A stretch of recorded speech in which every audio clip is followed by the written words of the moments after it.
Hello, Void. How you doing?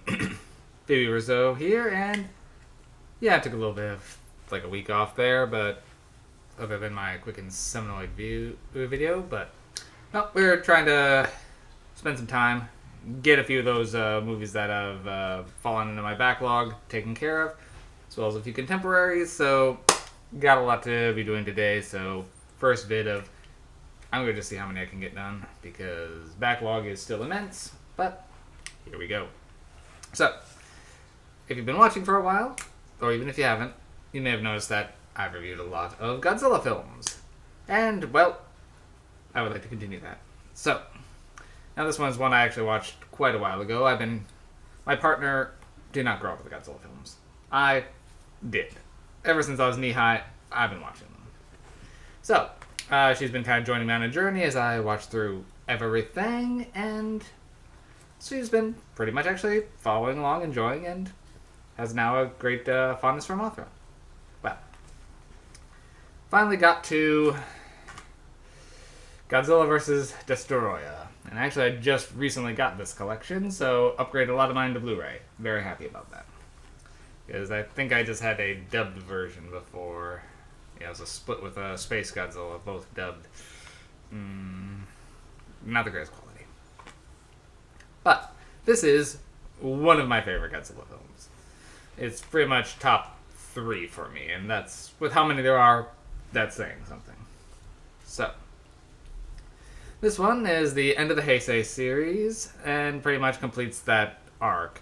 Our girl Miki is back for one final go-round, and Godzilla, baby Godzilla is now grown all the way up into Godzilla Jr. is still here also. And, however, the stakes have been raised considerably because, well, Godzilla's in the middle of a meltdown. Not the usual city-destroying meltdown. More of a nuclear breakdown that he might explode. Not good. And as his temperature keeps raising, well, he's on a crash course for potential global destruction. Accidentally.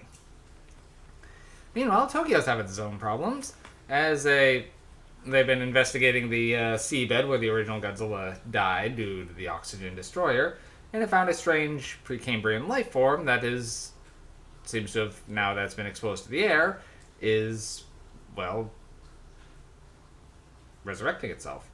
And there are a bunch of little tiny things that they become an aggregate life form, combining together, like Voltron, to become bigger, scarier versions. So for a while, this movie starts playing almost like a Japanese horror film, as people are going into this like processing plant that's overrun by these monsters, and it's like something out of Alien. I was here for that. It's the design for these creatures are very cool, and the more of them get together, the bigger they get, until finally you get a kaiju-sized one that towers over Godzilla. Destoroyah. Now, in the subs and everything, they just refer to it as Destroyer, as in oxygen destroyer, because that's what it's made out of. Essentially, they were focusing on making a compound called micro-oxygen that these forms seem to work with. However, the biggest one actually breathes out a full-on oxygen destroyer, the only compound ever that actually completely killed Godzilla. So, however, Toho could not copyright the name Destroyer, and Toho is very big about their copyright, so they just switched around the spelling of it to Destoroyah. And, well, that's why we got the name we have now. But still, in the movie, they just go with Destroyer. So, this creature is intense. It's got a laser horde. It's got the Oxygen Destroyer breath weapon. It can break down into component creatures, rebuild itself, and is, well, one sadistic son of a bitch, really. He targets Godzilla Jr.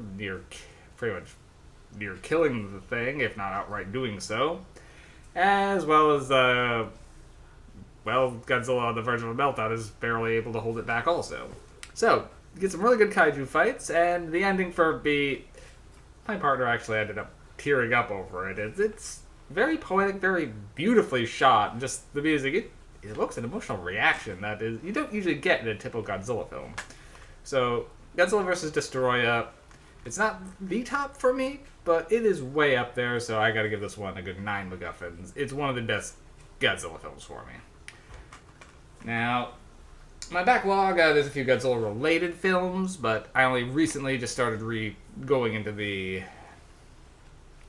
other ones, so it's probably going to be a little bit before I get to those, since I want to review some of the side projects first. So the Millennium series reviews are coming, but it might be a little bit, unless I stop slacking off. We'll see. All right, all for right now, and I'll see you guys later.